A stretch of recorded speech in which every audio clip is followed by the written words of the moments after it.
ಅನ್ನದಾನ ಮತ್ತು ಜನಗಳಿಗೆ ಕನ್ನಡದ ಅಭಿಮಾನ ಜೊತೆಗೆ ರಕ್ತದಾನ ಶಿಬಿರ ಮಾಡಿದ್ದೀವಿ. ಪಾಪ ಕಡು ಬಡವರಿಗೆ MBBS ಓದ್ತಾ ಇರೋ ಒಬ್ಬ ಹುಡುಗನಿಗೆ ಲ್ಯಾಪ್ಟಾಪ್ ಬೇಕಣ್ಣ ಅಂತ ಕೇಳಿದ್ರು. ಆಯಿತು, ನಮ್ಮ ಕರ್ನಾಟಕ ರಕ್ಷಣಾ ವೇದಿಕೆ ಒಂದು ಕೊಡುಗೆ.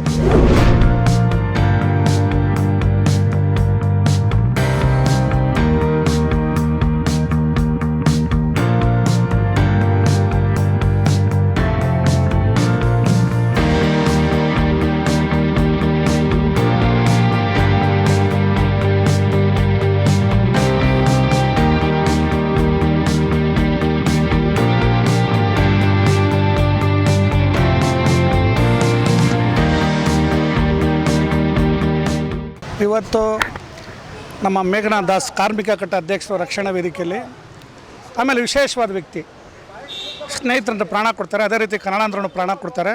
ನಾರಾಯಣಗೌಡರ ನೇತೃತ್ವದಲ್ಲಿ ಇವತ್ತು ನಡೆದಂಥ ಕಾರ್ಯಕ್ರಮದಲ್ಲಿ ಅನ್ನದಾನ ಮತ್ತು ಜನಗಳಿಗೆ ಕನ್ನಡದ ಅಭಿಮಾನ ಜೊತೆಗೆ ರಕ್ತದಾನ ಶಿಬಿರ ಮಾಡಿದ್ದೀವಿ.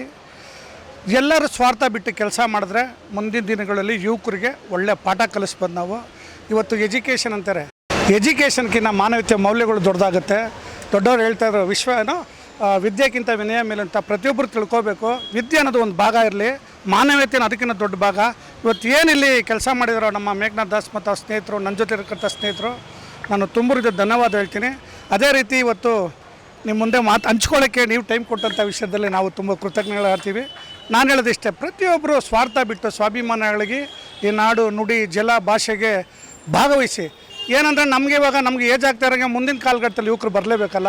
ಯುವಕರು ಬಂದಾಗ ಇಲ್ಲಿ ಯಾರು ನಿಮ್ಮ ಸಪೋರ್ಟ್ ನಿಂತ್ಕೊಳ್ಳಲ್ಲ. ಒಂದು ಕರವೆಯನ್ನು ಸ್ಟ್ರಾಂಗ್ ಬೇಸ್ಮೆಂಟ್ ಇದ್ದಲ್ಲ, ಅದನ್ನು ಫಾಲೋ ಮಾಡಿ ಮುಂದಕ್ಕೆ ನೀವು ಬನ್ನಿರಿ. ಆವಾಗ ಈ ನಾಡು, ನುಡಿ, ಜಲ, ಭಾಷೆಗೆ ಒಂದು ಅದ್ಭುತವಾದ ಗೌರವ ಸಿಗುತ್ತೆ. ಇದರಿಂದ ನಮಗೇನು ಇಲ್ಲ, ಇಲ್ಲಿ ಯಾರು ಈ ಕಾರ್ಯಕ್ರಮದಲ್ಲಿ ಯಾವುದೇ ಸ್ವಾರ್ಥ ಇಲ್ಲ. ಅದನ್ನು ನಾನು ಎದೆ ತಟ್ಟು ಹೇಳ್ತೀವಿ, ನಾವಾಗಲಿ ದರ್ಶನ ಯಾವುದೇ ಸ್ವಾರ್ಥ ಇಲ್ಲ. ಸ್ವಾಭಿಮಾನ ಮಾಡಿ ಪ್ರತಿಯೊಬ್ಬರು ಕನ್ನಡಿಗರು ಇಂಥ ಕಾರ್ಯಕ್ರಮಗಳು ಮಾಡಿ ಹೆಚ್ಚಿನ ರೀತಿ ಕನ್ನಡದ ಅರಿವನ್ನು ಮೂಡಿಸ್ಬೇಕಂತ ತಮ್ಮಲ್ಲಿ ಸವಿನಯ ಪ್ರಾರ್ಥನೆ.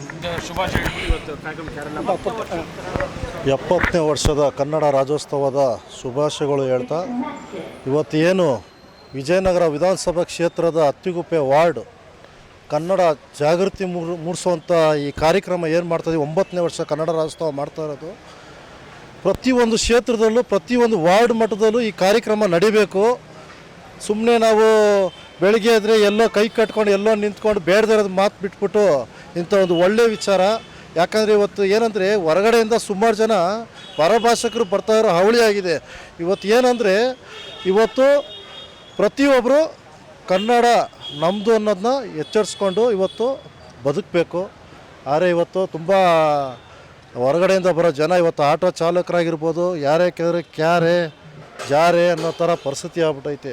ಇವ್ರಿಗೆಲ್ಲ ಬಗ್ಗು ಬಡಿಯುವಂಥ ಕೆಲಸಗಳು ಆಗಬೇಕು. ಅದು ಆದಷ್ಟು ಬೇಗ ಆಗುತ್ತೆ. ಕರ್ನಾಟಕ ರಕ್ಷಣಾ ವೇದಿಕೆ ಸ್ನೇಹಕ್ಕೂ ಬದ್ಧ, ಸಮರಕ್ಕೂ ಸಿದ್ಧವಾಗಿರ್ತೀವಿ ನಾವು ಅಂತ ನಮ್ಮ ನಾರಾಯಣಗೌಡರ ನೇತೃತ್ವದಲ್ಲಿ ಎಲ್ಲವರು ಅದು ಏನಂತಾರೆ, ಹಿಂದೆ ಗುರು ಇರಬೇಕು ಮುಂದೆ ಗುರಿ ಇರಬೇಕು ಅನ್ನೋದು, ಆ ಥರ ನಾವು ಇದೊಂದು ಕಾರ್ಯಕ್ರಮ ಮಾಡ್ಕೊಂಡು ಬರ್ತಾಯಿದ್ದೀವಿ. ಜೈ ಹಿಂದ್, ಜೈ ಕರ್ನಾಟಕ. ಮತ್ತು ಸರ್, ಇವತ್ತು ನಾವು ಯಾರಿಗೂ ಬಲವಂತ ಮಾಡಿಲ್ಲ. ನಮ್ಮ ನಾಯಕರು ಸಮರಸಿಂಹ ಅಣ್ಣ TN ನಾರಾಯಣಗೌಡರು ಬಂದರೆ ಸಾಕು, ಇಡೀ ನಾಯಕರು ಬಂದಂಗೆ. ನಮಗೇನು ಯಾರು CM ಇಲ್ಲ, ನಾರಾಯಣಗೌಡರು CM ಎಲ್ಲ. ನಮಗೆ ಇವತ್ತು ಮಾಧ್ಯಮದವರೇ ನಮಗೆ ದೇವರು ಅಂತ ಹೇಳೋಕ್ಕೆ ಇಷ್ಟಪಡ್ತೀನಿ. ಹೌದು ಸರ್, ಹೆಲ್ತ್ ಕ್ಯಾಂಪು, ರಕ್ತ ಶಿಬಿರ ಕಾರ್ಯಕ್ರಮ, ಆಮೇಲೆ ಅನ್ನದಾನ ಕಾರ್ಯಕ್ರಮ, ಪ್ರತಿಯೊಬ್ಬರೂ ಕಾರ್ಮಿಕರದು ಈ ಲ್ಯಾಪ್ಟಾಪ್ ಕೊಡೋವಂಥ ಇವತ್ತೊಂದು ಕಾರ್ಯಕ್ರಮ ನಡೀತೀವಿ. ನೀವು ತಡವಾಗಿ ಬಂದಿದ್ದೀರಾ. ನಮ್ಮ ಗಂಗಣ್ಣ ಅವರು ಇಬ್ಬರಿಗೆ ಪಾಪ ಕಡು ಬಡವರಿಗೆ MBBS ಓದ್ತಾ ಇರೋ ಒಬ್ಬ ಹುಡುಗನಿಗೆ ಲ್ಯಾಪ್ಟಾಪ್ ಬೇಕಣ್ಣ ಅಂತ ಕೇಳಿದ್ರು. ಆಯಿತು, ನಮ್ಮ ಕರ್ನಾಟಕ ರಕ್ಷಣಾ ವೇದಿಕೆ ಒಂದು ಕೊಡುಗೆ. ಯಾರಿಗೆ ಎಂತೆಂಥದ್ದು ರಕ್ತನೇ ಅಲ್ಲಿ ದಾನ ಮಾಡ್ತಾರೆ. ಇನ್ನೇನು ಸರ್, ಒಂದು ಲ್ಯಾಪ್ಟಾಪಲ್ಲಿ ಓದ್ಬಿಟ್ಟು ನೀನೊಂದು 10 ಜನಕ್ಕೆ ಕೊಡಪ್ಪ ಅಂತ ಹೇಳ್ತಾ 2 ಮಾತು ಮುಗಿಸ್ತಾ ಇದ್ದೀನಿ. ಜೈ ಕರ್ನಾಟಕ.